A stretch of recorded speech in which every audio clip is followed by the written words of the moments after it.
Bet you didn't know there's a place where Kentucky football and basketball fans unite. Welcome to Big Blue Breakdown. Whether you bleed blue or just love a good game, we've got the latest stories, hottest takes, and a whole lot of hometown pride. Hit play and join the conversation. This is your home for all things Kentucky sports. Welcome in, everybody, to the Big Blue Breakdown. I'm your host, Jackson Thurman, and welcome in to episode number 44 here on the podcast. Can everybody hear me and see me? I know. I'm pretty sure you guys can see me for sure, but can you hear me? I clicked the outro button instead of the intro button. That's why it directly switched. But we got the intro in, even though I accidentally clicked the outro. But thank you guys so much for tuning into this one. In today's episode, we have our sponsor, my personal power rankings heading into 2025. 9 SEC games in 2026. That's what we're going to be discussing. That's a big topic around college football right now. And week 0 predictions, guys. We are one sleep away from college football. We will be getting our predictions out tonight. I mean, our predictions of technically the only big game tomorrow in Dublin, Ireland. They started that tradition a couple years ago. Man, am I so excited to have college football back, and it's just an exciting time right now. We finally have it back, and that's just makes me so happy. But thank you guys so much for tuning in here. If you don't already, follow us on TikTok, X, Instagram, obviously on YouTube. Make sure to subscribe, like, and comment. And on Spotify, make sure to do the same thing. Follow us on there. Comment as well. Guys, one last episode before college football is here. It is only one sleep away again. Tomorrow I will be releasing my personal predictions for Kentucky in 2025. And by the way, all of next week I will get pushed out the SEC predictions that I have been doing, the little series I have been doing. I will push all those videos out. And then after that, after my predictions, after reviewing week 0 in the big game in Dublin, I will just be focused on week 1 games. So excited to finally have this back. Again, follow us on social media here, and make sure to like, subscribe, guys. We're trying to hit a goal of 500 subscribers. Just really any time that we can get to that point would be absolutely awesome. We are at 63 right now, guys. We are doing really good. The subscribers have shot up from the past month. It has been insane. Thank you guys so much. Again, we are trying to hit 500 subscribers, as you can see here on the graphic. If you guys are listening on Spotify, make sure to follow there as well. Turn on the notifications, because that, like when we go live, you can get the notification that we are going live, get a notification that we are posting a video, or same thing on Spotify. But please do that, guys. It helps us so much. But we're going to give a quick word to our sponsor of W. Use code BIGBLUE10 to get 10% off your order. We'll be right back. Thank you guys again so much for tuning in to this one, and I will see you guys in just a couple of minutes. Hello, everybody. We wanted to take a break in this episode to tell you about our friends over at W Energy. W is a clean energy drink that is made to give you focus with no crash, jitters, or angst like any other energy drink. Some facts about W. Number 1, it's 0 sugar, artificial colors, or dyes, or hidden ingredients. It is also gluten-free. Number 2, all flavors are unique and custom made by W. You'll never taste anything like a W drink. Number 3, the drinks are $1 less, guys. That is cheaper than Starbucks or any canned drink. Lastly, it is made in the U.S. It is close to home. Guys, if you guys are looking forward to going to a Kentucky football game or Kentucky basketball game and you need some energy, get W. W is the perfect thing for you working out and you need some energy. You need W. You need W throughout the day. it is for you. Use promo code BIGBLUE10 to get 10% off every single order, guys. It not only just helps you guys be able to have a clean energy drink that you can use all the time with the tubs that they give you. It helps us post more content and helps them, guys. So it's a win-win-win for everybody. But thank you guys so much for your time here. Please go check out Dubby. Check out their website, and when you are about to purchase something, use promo code BIGBLUE10 to get 10% off your order.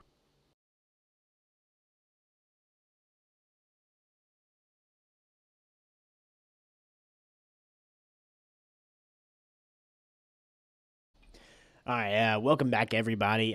Make sure to use that code code NW Big Blue 10 to get 10% off your order each and every time. But let's go ahead and jump into this episode. I see we got a couple of people in here, guys. If you want to comment, talk about anything, talk about my power rankings here, you are more than welcome to. Give me your opinions on what I have here, and then give me your opinions on the 9 games in the SEC. Coming in 2026, I will give my personal thoughts on it once we get into that. And then, what are you guys' thoughts on the Dublin game in week 0? Let's go ahead and dive into the power rankings. Okay,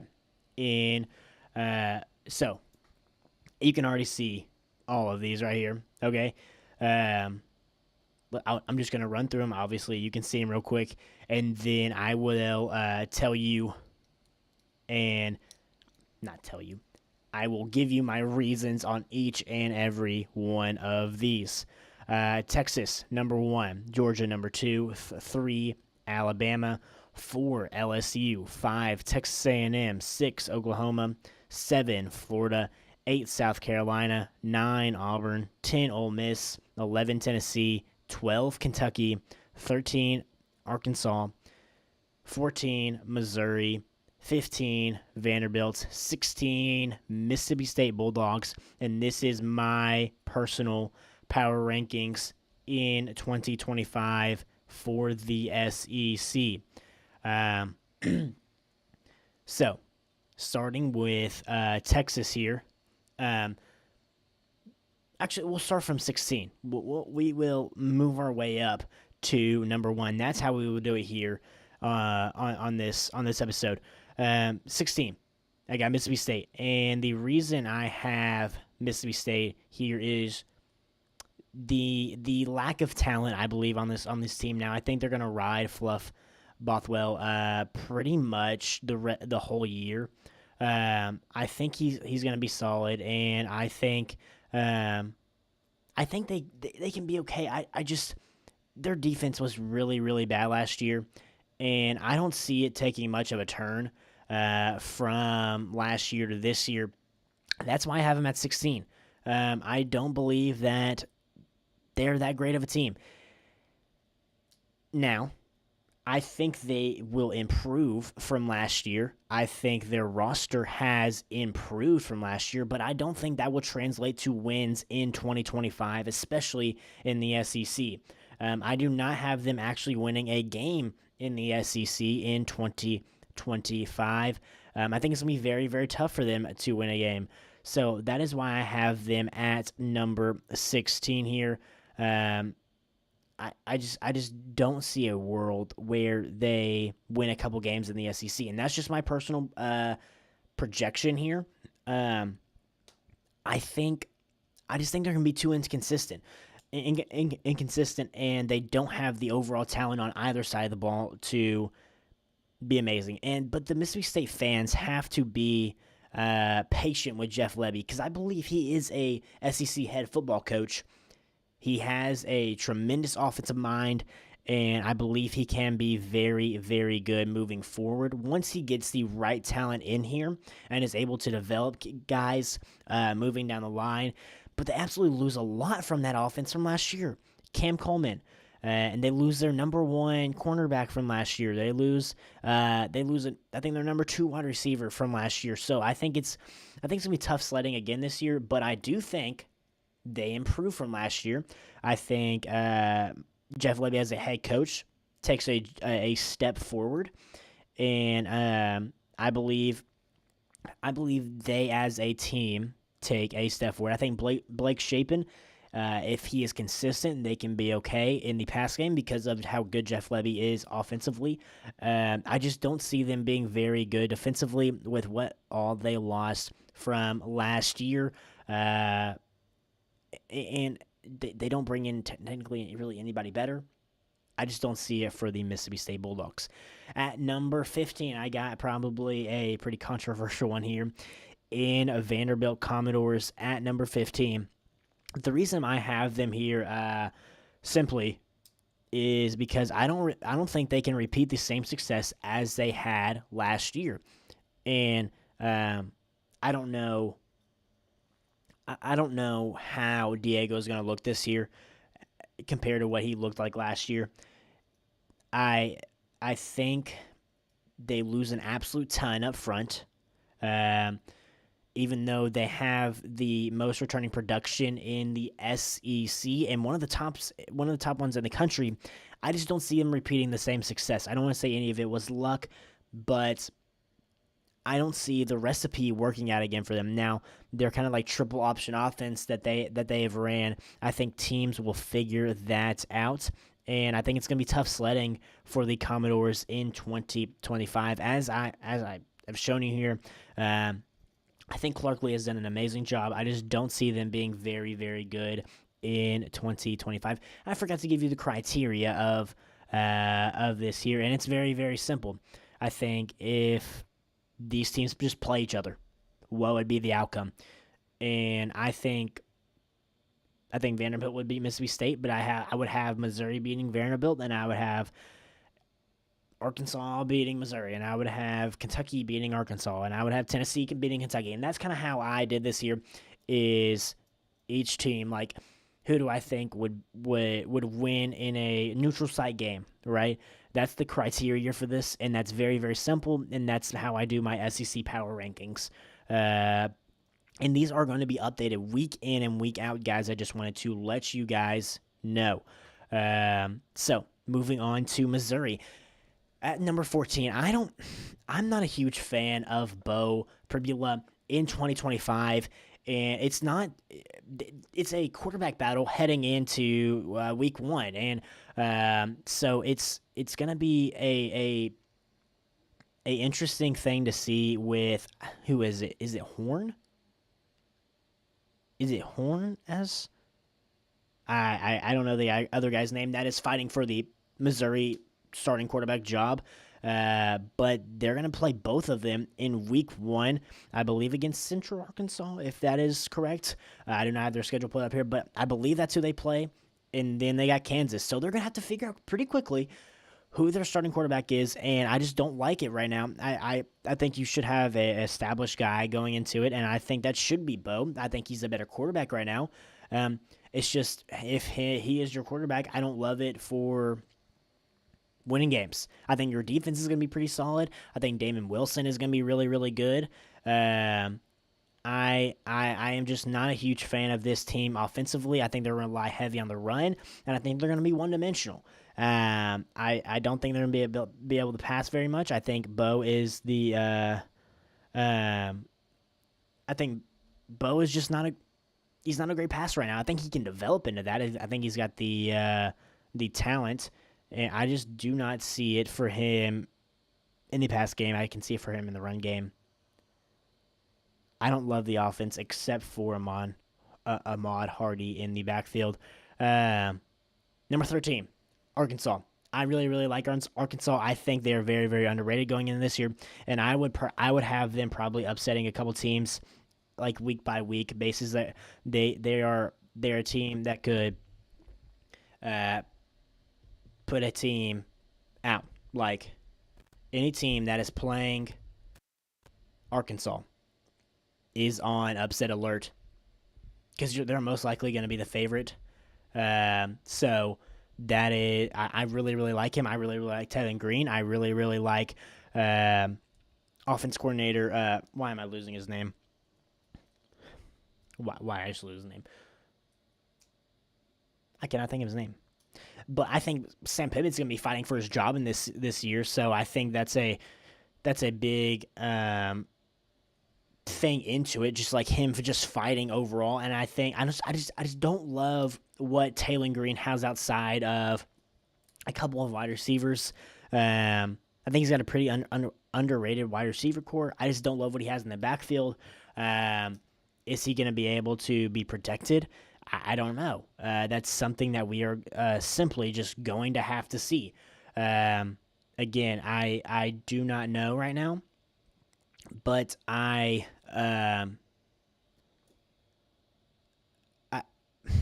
think Taylen Green. I'm not going to say. I'm kind of stuttering to say this.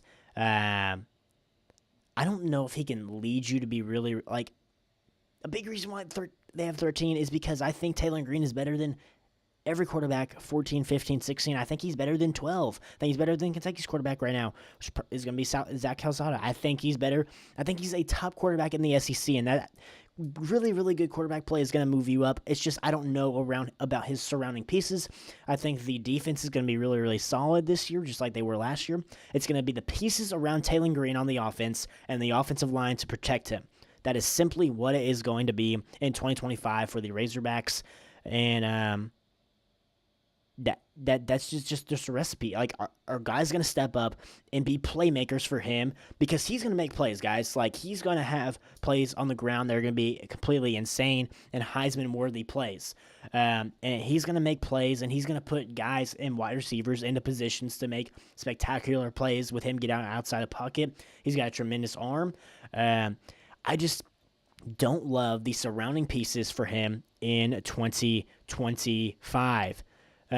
So this is where I have Kentucky actually at the number 12 spot.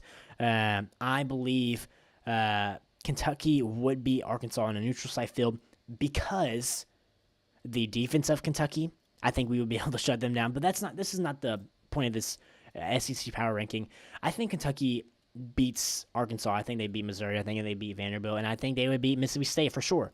I think this is a realistic spot to have them, and I went to this unbiased into this and was really just giving my opinion, unbiased one. I think Kentucky has kind of that if factor, not an it factor, an if factor. If our O-line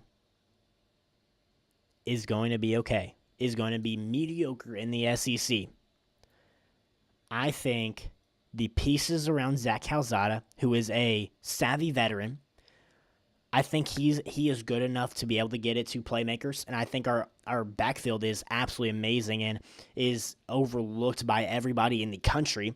And I truly believe that. I think our wide receivers, we are really, really deep at the wide receiver position. We are better than ever at the tight end position. And I think our defense is always going to be solid under Brad White. We're going to be consistent and steady there. It's just that O-line. We've improved there. Like, honestly, it's just can we get the production out of them? And that is really it. I like the pieces around Zach Calzada. I do. I like a guy that can go make a play in Kendrick Law. I like a four-headed snake of running backs in the backfield with starting with Seth McGowan, then to Dante Dowdell, then to possibly Jamarion Wilcox / Jason Patterson. I love that, and I love Kendrick Law. I love Hardly Gilmore. I love Troy Stellato. I love Jamori Macklin. I love J.J. Hester and why am I blanking here? This is my second time blanking on this live. That is absolutely terrible. Fred Farrier, there we go. I love the pieces around him, and I think he's going to be solid. I think we kind of already know what we're getting in Zach Calzada. He's not an unknown here, okay? It is the offensive line, okay? If they're solid, I think we can move up this. But right now, this is where I have Kentucky at 12. Number 11, Tennessee. The reason I have them lower than what a lot of people would project out on the SEC is because simply of quarterback play. And I know I'm going to get a lot of backlash for this. I don't love Joey Aguilar, and I don't love the quarterback play of Joey Aguilar. And they lose so much from last year. I think their defense is going to be very, very good again this year. I think it's the offense. I think this is going to be the worst offense in the Heupel era at Tennessee. You lose basically all your wide receivers, and you lose possibly one of the best players in the SEC last year in your running back room, and those guys are gone, and your quarterback is gone. Obviously, I know that's a whole different situation to be talking about, but I think they lose too much, honestly. And Joey Aguilar, to me, isn't the answer, and I wouldn't be surprised if a freshman quarterback or a redshirt freshman quarterback is starting for Tennessee in the middle of the year. Do they have the talent to be good? Yes. It's just I don't love the pieces on the offense for Josh Heupel in 2025. That is why I have them here at number 11. Moving on to number 10, Ole Miss. So this one was kind of tricky to me. I think Ole Miss and Tennessee are very, very interchangeable here, intertwinable, because of, again, the quarterback play. I just like what Austin Simmons has a little bit more around him, and a guy like Caden Lee that can definitely be utilized very, very well. I think they had a better portal class than Tennessee, and I think they brought in some more playmakers. Now, this is kind of my thought on them, and I've said this a lot. They went all in last year, and they could not seem to get it done. They couldn't make the playoffs last year, and they spent so much money. They got so many good transfers. They got so many good recruits. They brought back so many good guys and still went 9-3. Now, I'm not saying that's bad. I'm just saying they were trying to push for a championship contender spot, for a playoff spot in general. I just don't love the idea of Austin Simmons right now. I think he's solid. Yes, I do think he is solid. I love the drive against Georgia. I just think we haven't seen enough of him. Unlike Joey Aguilar, we've seen it, and I don't like what I've seen. It's just an unknown for Austin Simmons, but I like more of what they have. I don't like the defense as much as Tennessee. I like the offense more, and I think under Lane Kiffin, they're always going to have a good offense, no matter what. And it's a really, really quarterback-friendly offense, so that is why I have them here. I think their defense is going to be solid. I just like what Austin Simmons has around him more than what Joey Aguilar does at Tennessee. That's why I have them at number 10 in my SEC power rankings. Moving on to number 9 in the Auburn Tigers and Hugh Oden. I'm going to go to that. I just spoiled it. Even though we have it on the thing over here, I just spoiled it. At number 9, I do have Auburn. I'm higher on Auburn than SEC Mike. Go check out his show at that SEC podcast. Very, very good podcast. But I think Hugh Freeze got his guys this year. Eric Singleton, Cam Coleman, the wide receiver transfer from Wake Forest, Jackson Arnold, a really, really solid offensive line. A defense that returns a crap ton of players and gets some really, really good guys. That was really, really good last year as well. If Jackson Arnold can be good, this team is a playoff contender team. I love the Auburn Tigers in 2025. It's just the unknown of Jackson Arnold. I think literally the defense, the wide receivers, the offensive line, the running backs, everything around Jackson Arnold is tremendous. Talent is tremendous, and I like the play calling of Hugh Freeze. I do. Excuse me. I think it's simply going to rely on how good can Jackson Arnold be. He has the potential to do it. He was in a terrible situation last year at Oklahoma with a just bruised and banged up Oklahoma team. I think top 5 wide receivers for Oklahoma were out last year. And I don't see why people give up on Jackson Arnold already. I think he can be solid. It's just an unknown right now. That's why I have them at number 9. Number 8, and the reason I have South Carolina above Auburn here, I'll go and give you my reasoning. They don't have an unknown quarterback in LaNorris Sellers. Very, very good quarterback in LaNorris Sellers at South Carolina. Man, is he good. Heisman Trophy contender this year. And then you got your stud on the other side of the ball. It is simply, unlike Auburn, I don't like what they have around them. Okay? There's a whole bunch of question marks. And the reason I have them this high is because literally how high their ceiling is with what guys they have. And if everything clicks and they have those guys play well along with guys that step up, this team is absolutely insanely good.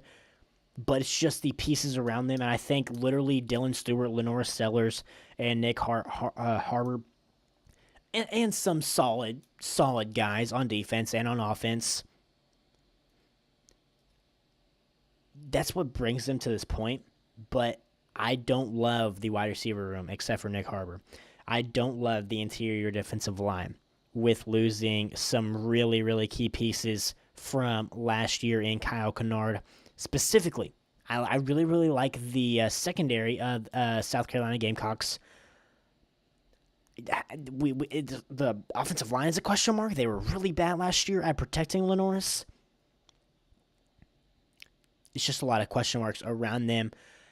But really, really good quarterback play no matter what is you automatically get a notch up for something. And that's what they have right now with number 8 in LaNorris Sellers. That's why I have them at number 8. Moving on to Florida. I think Florida is very, very good this year. I think a lot is going to rely on DJ Lagway's health in 2025. If he can stay healthy, they are going to be tremendous. They are simply a victim of their schedule. But I don't think they are better than the 6 teams I have in front of them. I think they have the potential to be a top 3 team in the SEC, though. That's what I'm saying. But just going into the season, what are the question marks? DJ Lagway's health, question mark, right? And then to me, it would be, have they filled the holes of what they lost on their defense from last year? And that's the only 2 questions I have. Wide receiver room is really, really good. Eugene Wilson leading the way there, and then a transfer from UCLA, Jaden Ball in the backfield, DJ Lagway, if healthy at quarterback, one of the best offensive lines in the nation. Protecting him, it's just fill the holes on the defense. And is DJ Lagway healthy heading into 2025? Before we get moving along here, let me get a quick sip.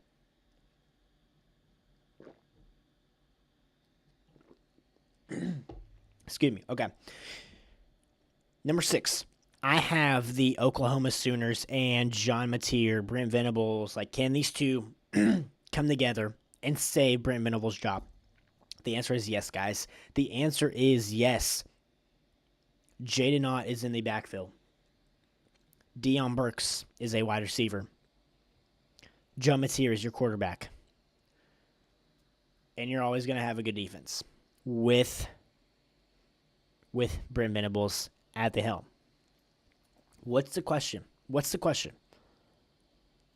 Offensive line. And guys, this isn't based off your guys' schedule, anybody's schedule, even Mississippi State. I just don't love, I'm just going simply based off, again, the criteria is if Team A meets Team B, neutral field, who wins? That is my criteria for the power rankings. So simply, I have them at number 6 with the potential of being the number 1, 6-1, 6-2, for me, can easily be number 1 in the SEC in the power rankings at some point in the year. At number 6, I do have the Oklahoma Sooners. I think the biggest question mark is, how in the world do they help and fix that O-line from last year? How do they do it? Did they do it? That's a question mark for me, and that's a big enough question mark to have them at 6 instead of 5, instead of 4, instead of 3, because you got to be able to project your really, really good quarterback in John Mateer. Okay, moving on to number 5, a team that I'm absolutely high on. Marcel Reed and Texas A&M. I think Mike Elko makes that defense better. Simply, I think he makes that defense better in 2025 here. I am really, really high on them. I think they brought in these skill position players to be very, very good this year. I think they're going to be good up front. I think Marcel Reed takes that next step. I think he was really, really good last year. He's going to be an absolute dynamic weapon with his legs, and I absolutely adore Le'Veon Moss. So they have a tremendous running game right there, right? It's just who you're going to have to throw the ball. Casey Concepcion, very, very big pickup. That's going to be a number 1 guy, and they are deep at the wide receiver position. It's just, can their defense take that next step from last year, and are they going to be able to make plays with their wideouts? And how has Marcel Reed taken that next step in being a better passer? I think he does. I think that's a natural step forward for him, and I love his talent. I really, really love the Texas A&M Aggies in 2025. Number 4, LSU. Garrett Nussmeier and company, the number 1 portal class. And to me, it is simply just because I think you have one of the top rosters in the country. It's just the 3 above you somehow have a even better roster. To me, the really only question mark on this team, it's not the quarterback in Garrett Nussmeier. It's not the wide receivers in Barryon Brown. And who did they get from Oklahoma? They got somebody. I can't think anymore. A really, really good wide receiver from Oklahoma. A really, really good tight end from Oklahoma, I believe, as well. And that defense took a really, really big step forward, and they got a really, really good defensive coordinator there. I believe they got from Clemson a couple of years ago, who was like the best defensive coordinator in the country. Ends up going to LSU, really fixes their defense last year, and they take the natural step forward this year. It's that offensive line. You lose a guy like Campbell, you lose some other dogs on that offensive line, and it's just, can they be solid? Can they be solid? They're going to be able to pass the ball. It is simply going to be, can they protect the court? Can they protect Garrett? And can they run the football? I think they can. I think they're going to be able to. But right now, I do like Alabama more. At number 3, I have the Alabama Crimson Tide. Ty Simpson, I think he has the best surrounding staff possibly in the country, in the best offensive line in the country, the second best wide receiver in the country in Ryan Williams on the outside, and they have Bernard on the outside, absolutely stacked over there, Jem Miller in the backfield. It's stacked defense. He has the best surrounding staff in the country. It's simply going to rely on him to be solid for him, play the offense, play in the offense, and be very, very efficient for them and be able to get out to their playmakers. He doesn't have to be a superstar for this team to be a top 2 team in the country. He doesn't have to. I just think right now it's just, where is he at? Simple question. I think it's the same question for number 2 Georgia and Gunnar Stockton as well. I do like Georgia's defense more than I like Alabama's defense. That's why I have them really right here. I think they really got around the same kind of support staff. I think the offensive line for Georgia isn't as good as Alabama's, but it's very, very close. And Georgia finally has some wide receivers, guys. Georgia finally has some wide receivers. Okay, they got London Humphreys again, I believe, this year. They got Oscar Delp. They got what's his name from USC? The absolute speedster. Isaiah. It's Branch.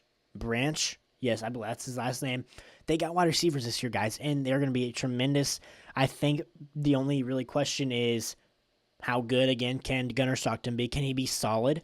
And then can they establish an RB1? They're going to have a running back by committee for most of the year. If they can get a star there, I think they could be number 1. But that's what's holding them at 2 is the Texas Longhorns at the number one position for my SEC power rankings, my number one team in the country right now with Texas.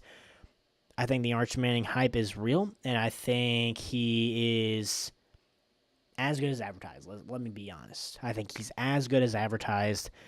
I think they have, I want to say they have the best defense in the country. They have the best defensive player in the country with safety Colin Simmons. Not safety. Yeah, I think it's safety. Yeah, I think safety Colin Simmons. And then they got Tame or whatever his name is in the back there. And then their outside linebacker. I just keep forgetting names today, but absolute stacked unit on the defensive side of the ball. And then you got Steve Sarkisian calling plays for you. You're always going to be really, really good. Offensive line is going to be very, very good. They're going to have a run game. They're going to have a tremendous run game. And then Arch is able to, unlike last year with Quinn Ewers, he's going to bring an athletic ability that Quinn did not have last year. He's going to be able to get out of the pocket. He's going to make tremendous throws on the run. Not that he couldn't do that. I just think he's got some more athleticism to him. And he adds a run game to it as well.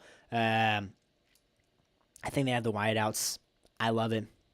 I think they're really, like, if he lives up to the hype, like, I think he's as good as advertising. I think if he lives up to the hype, I don't know if they lose a game in 2025. And it all starts with that Ohio State game in week 1. So that is my SEC power ranking set in 2025. Guys, please comment. Like, what are you guys' thoughts on my power rankings here? Do you like it? Is there something that you really, really dislike? Do I have somebody too high? Do I have somebody too low? And can everybody see me and hear me good? Hopefully you can. But if you guys want to comment, I will be happy to come back to it and go back into my SEC power rankings. If you have any questions, comments on it, whatever. But now we're going to be jumping into the breaking news of the last couple of days in the SEC. In 2026, the SEC is moving to 9 SEC games. What does this mean? What does this mean? Like, you may be asking that. What does this mean? If first time seeing it, what does this mean, right? Well, it means instead of playing 8 games in the SEC, we're going to move to 9. The way they have done it, and I'm gonna this is the best way I can explain it. This is literally what it is. I think word for word. You are going to be playing 3 teams annually, every year, no matter what. Those 3 teams are going to be on your schedule, period.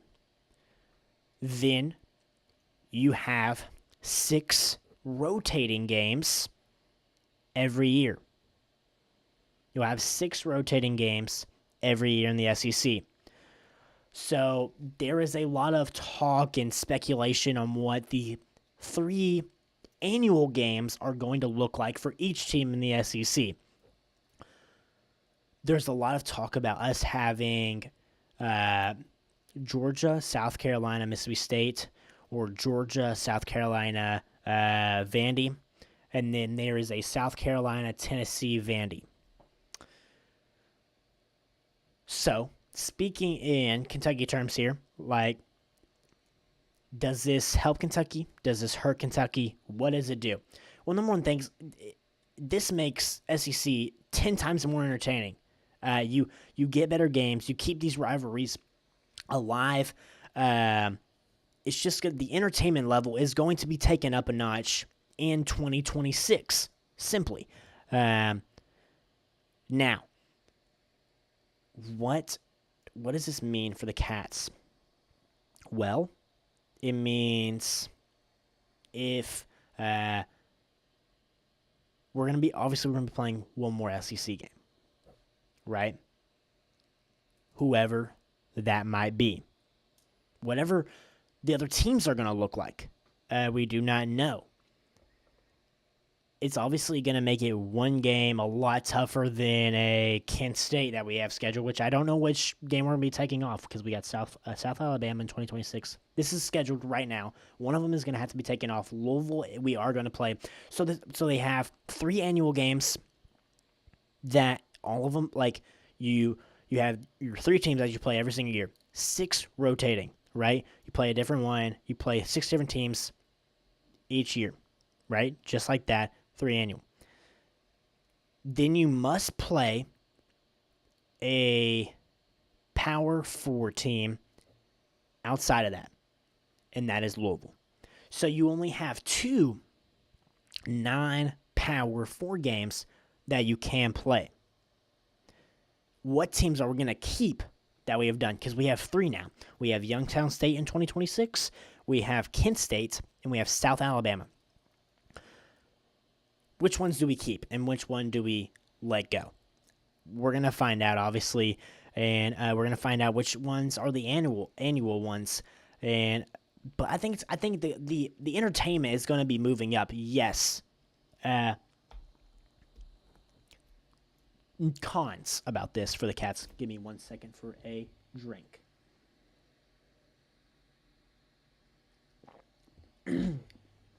The cons about this for the Cats. This isn't a guaranteed win anymore. This isn't a guaranteed win anymore, period. Simply, it is not a guaranteed win anymore. Your schedule obviously becomes a lot harder, and you could have years where you're facing 7 ranked teams, 8 ranked teams, including maybe a Louisville. That's the cons. That's the cons of this for the Cats. The pros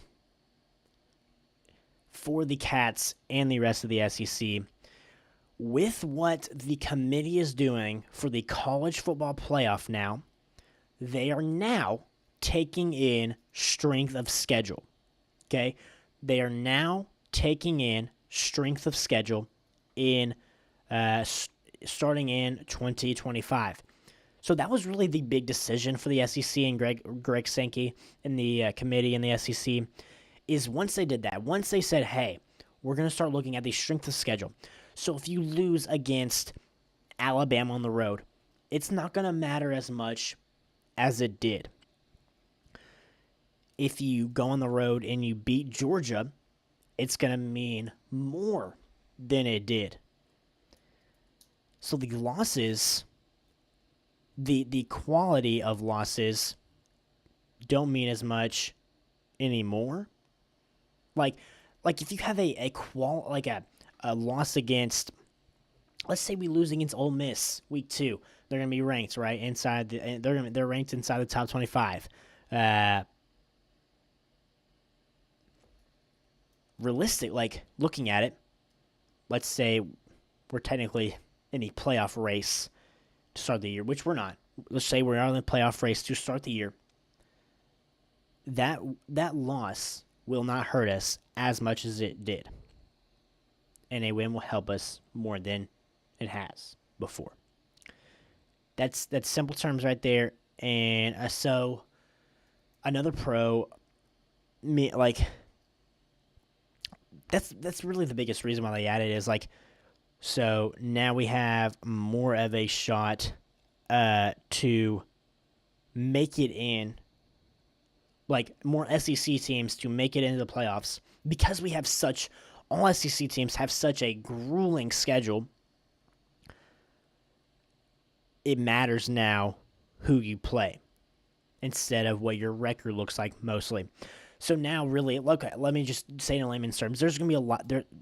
SEC teams now that go 9-3 definitely will make it in, I think, from now on.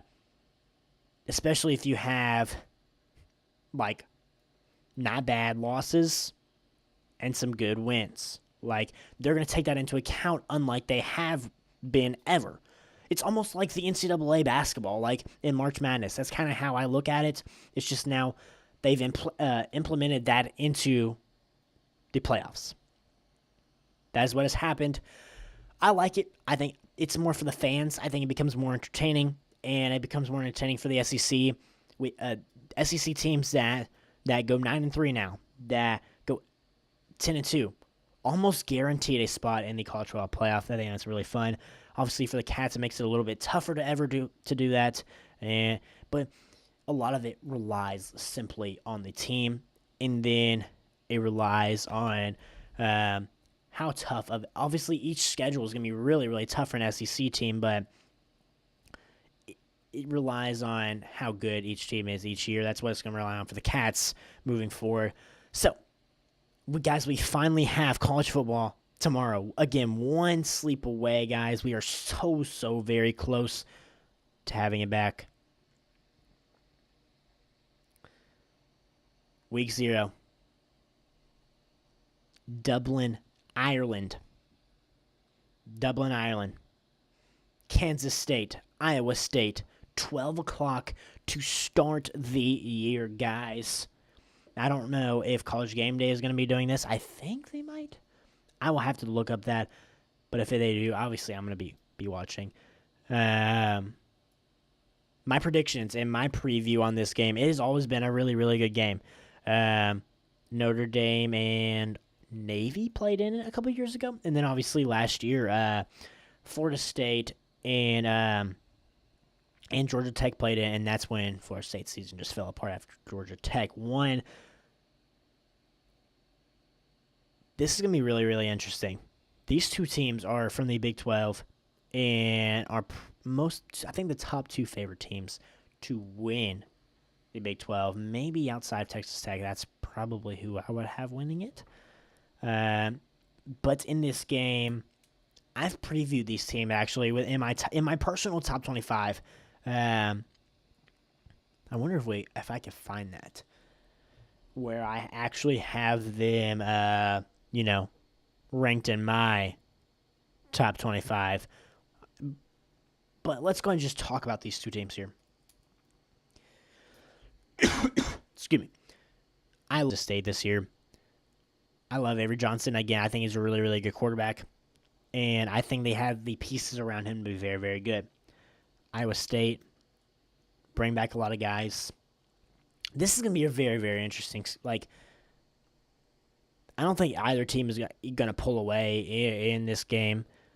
So, for this, in my top 25, if, I can pull it, I don't know if I'll be able to pull up on the screen here. In my top 25, this, instead of this being, I'll see exactly what it is, but in the Big Blue Breakdowns top 25, this is the 15th ranked Kansas State against 20th ranked Iowa State. That's what I have it in my rankings. And then if you look, just like the AP top 25, where they have these two ranked, is 22 Iowa State and 17 Kansas State. So not actually too far apart right there. I have Kansas State 2 spots higher, and I have Iowa State 2 spots higher. So that is definitely something to be very, very interested in this one, guys. 6 people in here. Thank you guys so much for joining here.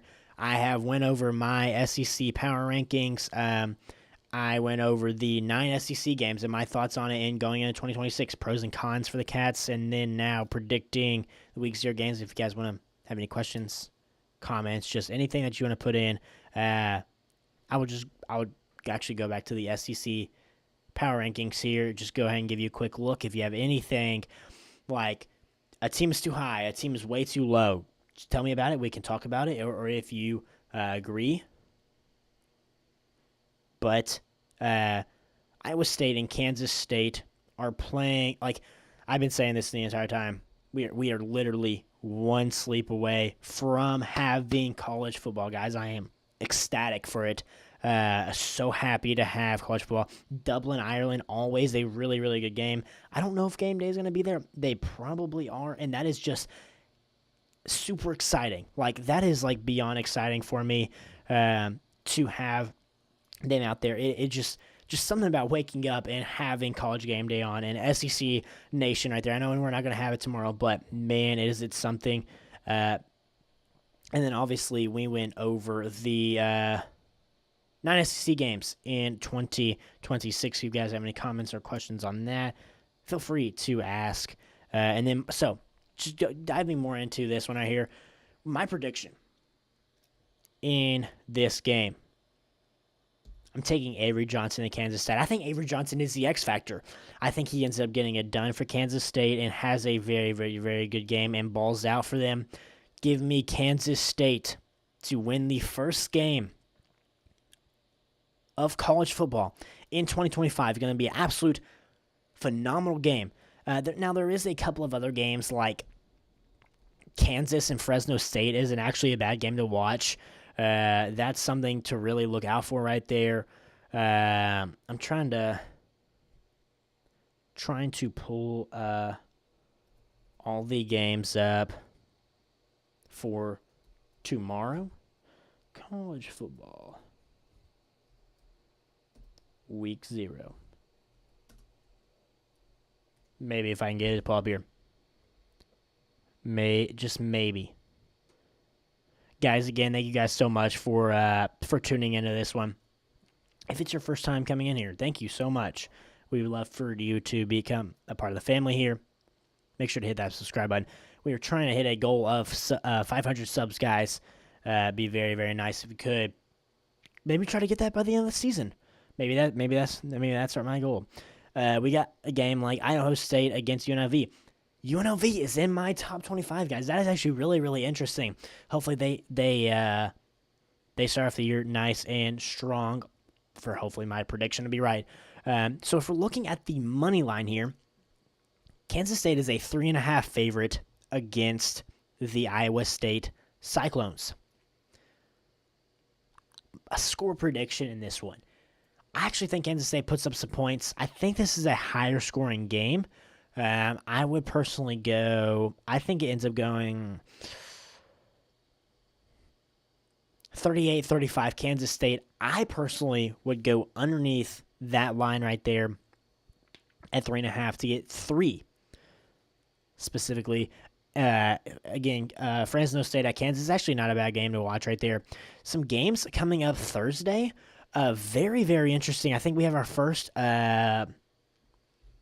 SEC game Thursday, and it's the Missouri Tigers against Central Arkansas. I was right on that earlier, guys.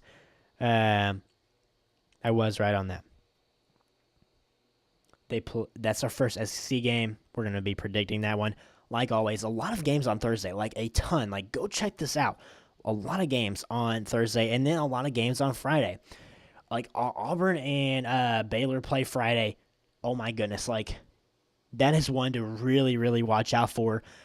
If they lose that game, they can go downhill. But I am big on Auburn, so my prediction is they will win that game. Obviously, I'll be score prediction, everything like that throughout. I'm trying to see some other good games here. Georgia Tech at Colorado is going to be interesting. I did not know that was on the schedule here. That should be very, very interesting right there. And then, obviously, Saturday. Next Saturday is going to be absolutely tremendous. Not only do you get Toledo at Kentucky, you get Texas at Ohio State. You get Syracuse against Tennessee in Atlanta. Like, this is going to be fun. This is going to be absolutely a blast. You get to see all these teams finally in action. The talking season is over. Except for tomorrow, doing my SEC predictions. So, one thing I do want to share with you guys before we get out of here is me and Cass Clay, who has been on the show before. A broadcast / watch along will be going on at least for the very first 2 games. We would love for you guys to be in there.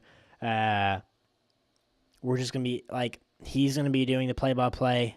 I will just kind of talk. I would love to have you guys in there, and we just talk about the game. We talk about what we're seeing. This is the only game I'm going to be taking notes on, is this Is this something that we should be worried about going forward? Is this fixed from last year? Because Toledo's a very, very good team, guys. And I think it's going to be a pretty daggone good game. It's the only game that I will take notes on and be like, okay, so this looked really, really good. This looked really, really good. This looked really, really good. This looked pretty good. This didn't look great. That's probably something I really, really need to harp on moving forward. That's what I will be doing. I will be talking to you guys probably most of the time. But yes, guys, we are doing that starting next Saturday when Toledo comes down and play Kentucky. But guys, watch college football tomorrow. It is finally back. I am so excited. I am pumped up for that. But yes, thank you guys so much for tuning in to episode 44 here on the Big Blue Breakdown. Make sure to go check us out on TikTok, X, Instagram. Obviously, subscribe here on YouTube. Follow on Spotify. And use code BigBlue10 to get 10% off your order at Dubby. And thank you guys so much for tuning into the live here. And as always, go Cats. I can hit the intro button, but I can't hit the outro button. Here we go. Just one more time. Thank you guys again so much for coming in, like genuinely, for watching this. If you guys are rewatching this, thank you guys so much for all the views that I've been getting recently, all the subs. Go check us out on TikTok again. We actually post clips and stuff on there and on YouTube Shorts here, so you can get specific parts of this. Maybe if you missed or something. Again, we are tomorrow. I'm predicting the Cats' schedule, and then I will be posting more videos. I don't know specifically what they're going to be about. Obviously, a preview of Toledo, breaking them down, breaking that game down, and a lot of SEC related stuff. Some if it's bigger games in college football, I'll be breaking that down as well. Big news. Come here, guys. I will get the news out to you guys as fast as possible. Again, thank you guys so much for tuning in here. Again, and as always, go Cats.